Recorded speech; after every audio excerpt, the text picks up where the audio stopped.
श्री गुरुवे नमः। श्राद्धा सरसविहारिणे नमः। श्री शुक श्याम चरणदासो जयति। श्री सरस निकुंज पीठाधीश्वर आचार्य श्री श्री अलबेली माधुरी शरण जी महाराज जी के श्री चरण कमलों में दंडवत प्रणाम। जय जय श्री राधे श्याम।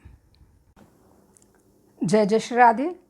प्रस्तुत है डॉक्टर अवध बिहारी लाल कपूर द्वारा रचित ग्रंथ ब्रज के भक्त से भक्त श्री ज्योतिराम जी का चरित्र। भक्त श्री ज्योतिराम जी, माट ग्राम। तरुण ज्योतिराम जी घर से निकल पड़े। घर बार छोड़ गुरुदेव के सानिध्य में रहकर भजन करने का मन में दृढ़ संकल्प लेकर बिना किसी को खबर किए वे मथुरा जंक्शन स्टेशन पहुंचे और चुपचाप गाड़ी के उस डिब्बे में बैठ गए जिसमें गुरुदेव कलकत्ता पाठवाड़ी के श्री रामदास बाबा जी महाराज शिष्य मंडली सहित कलकत्ता जा रहे थे। गाड़ी जब तक चली नहीं, उनके प्राण धुक धुक करते रहे, कहीं कोई जाना पहचाना व्यक्ति देख न ले। कलकत्ता पहुंचकर उन्होंने ठंडी सांस ली। उन्हें लगा कि जन्म जन्मांतर से संसार का जो बोझ वे सिर पर लिए फिर रहे थे वो अब सिर से उतर गया। अब वे गुरुदेव के चरण कमलों की छाया में सुख की नींद सो सकेंगे। उनके सानिध्य में संसार की विघ्न बाधाओं से दूर रहकर स्वतंत्रता पूर्वक भजन कर सकेंगे। उनका पाषाण को भी पिघला देने वाला मन, प्राण मत्त कर देने वाला कीर्तन सुन सुन देव दुर्लभ प्रेम संपत्ति को सहज ही प्राप्त कर सकेंगे। पर उनकी 2-1 दिन खोज करने के बाद उनके घर के लोगों को समझने में देर न लगी कि वे गुरुदेव के साथ कलकत्ता चले गए हैं। वे भी कलकत्ता जा पहुँचे। बाबा जी महाराज से रो रो कर प्रार्थना की उन्हें घर वापस भेज देने की।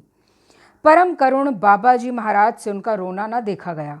उन्होंने ज्योतिराम जी को घर लौट जाने की आज्ञा दे दी।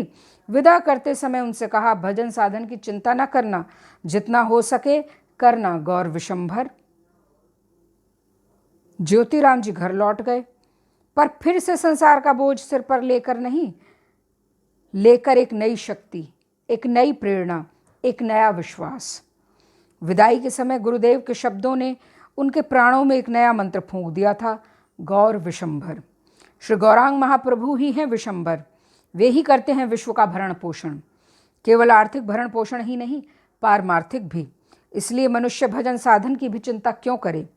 जिस स्थिति में वो हैं उसमें जितना भजन बने करता रहे, बाकी सब कुछ गौर विशंभर करेंगे, ऐसा जानकर निश्चिंत रहे। फिर बोझ कैसा? बोझ ढोने वाले तो विशंभर हैं। उसे मनुष्य ज़बरदस्ती अपने सर पर क्यों ले? यदि उसे दृढ़ विश्वास है कि उसका भरण पोषण विशंभर करते हैं तो वे कभी उसके लिए अनुकूल स्थितियां उत्पन्न कर, कभी प्रतिकूल स्थितियां उत्पन्न कर विविध प्रकार से उसके आत्मा का पोषण करते हैं और उसे प्रेम संपत्ति को ग्रहण करने के योग्य बनाते हैं, जिसके द्वारा विश्व को भर देने के उनके संकल्प के कारण उनका नाम विशंभर है। यदि वो इस प्रकार उन पर निर्भर रहकर संसार में विचरण करता है तो उसका जीवन ही भजन है। तो वह जो भी कुछ करता है, चाहे वो कोई सांसारिक कार्य क्यों ना हो, वो उसके भजन का एक अंग है। ज्योतिराम जी का सारा जीवन इसी सांचे में ढला था। वो एक साधारण गृहस्थ होते हुए भी महान थे। सन 1898 में मथुरा और राया के बीच विजयी का नगला ग्राम में बाबू बाल मुकुंद अग्रवाल के घर उनका जन्म हुआ। सन 1920 के लगभग उन्होंने मुख्तारी पास की। कुछ दिन मथुरा के अग्रवाल विद्यालय में अध्यापन करने के पश्चात मथुरा जिले की माट तहसील में मुख्तारी करने लगे। सत्संग प्रेमी वे प्रारंभ से ही थे।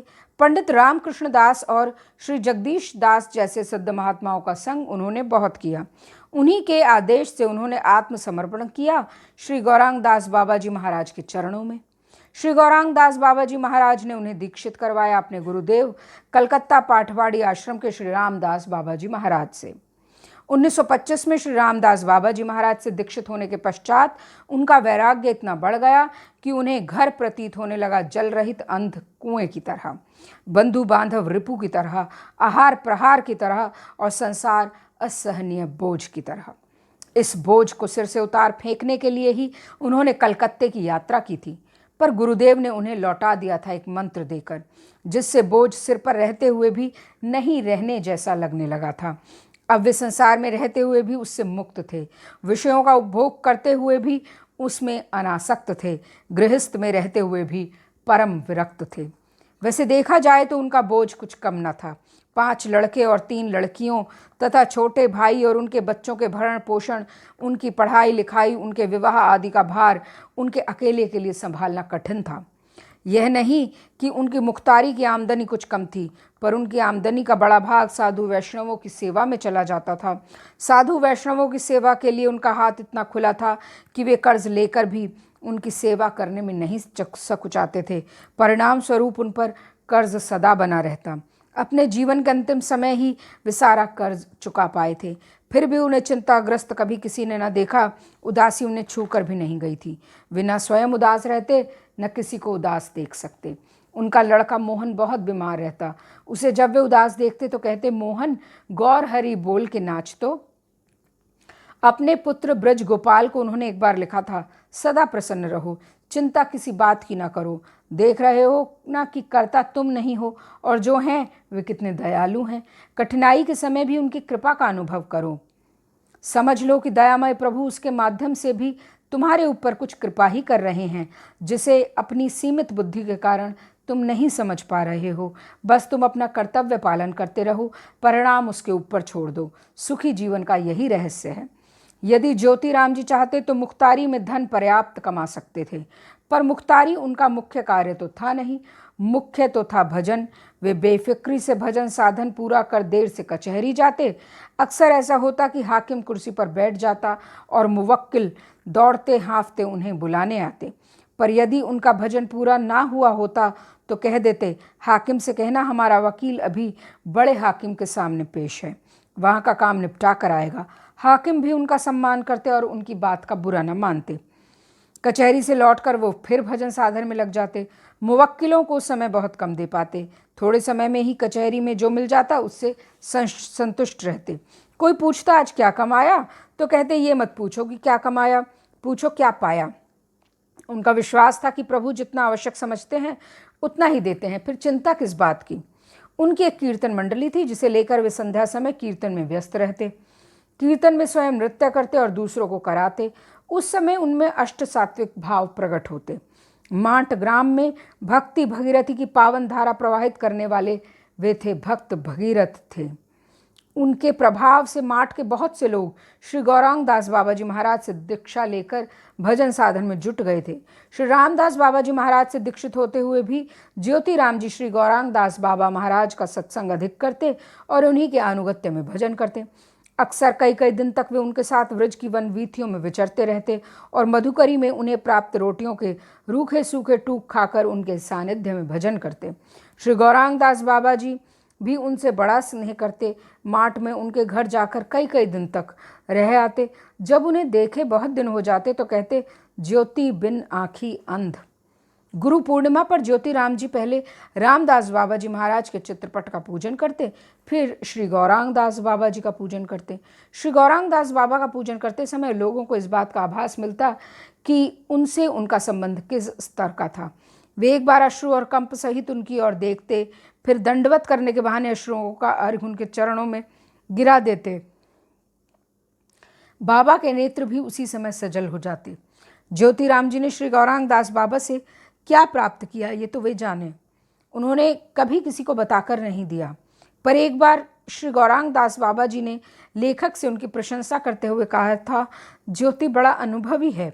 सांसारिक किसी अनुभव का तो बाबा के सामने कोई महत्व नहीं था। स्पष्ट है कि उनका संकेत उस अतीन्द्रिय अनुभवी से था जिसे प्राप्त कर मनुष्य कृतार्थ होता है। ज्योतिराम जी को श्री गौरांग दास बाबा और श्री रामदास बाबा की तो पूर्ण कृपा प्राप्त थी ही, अपने परम गुरुदेव श्री राधा रमण देव श्री धामपुरी के बड़े बाबा की भी पूर्ण कृपा प्राप्त थी।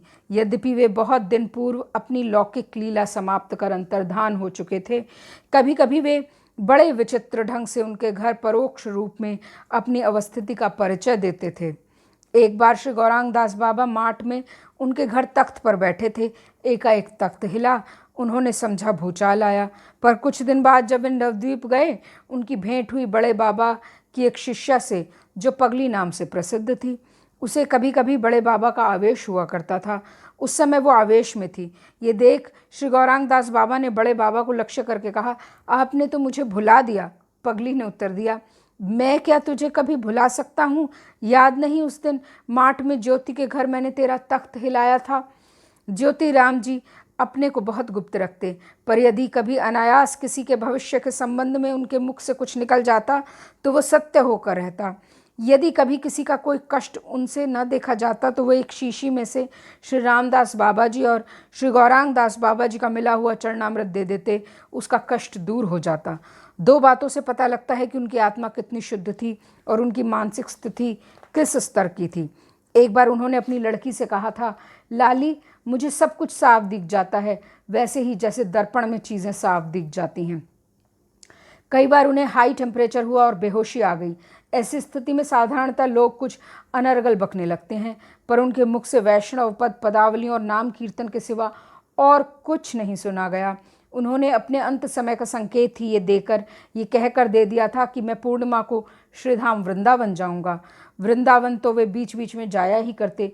लोगों ने समझा कि वे पूर्णिमा को वृंदावन में रमण रेती में अपने गुरु स्थान जाने की बात कर रहे हैं, पर पूर्णिमा को वे चल दिए नित्य धाम वृंदावन।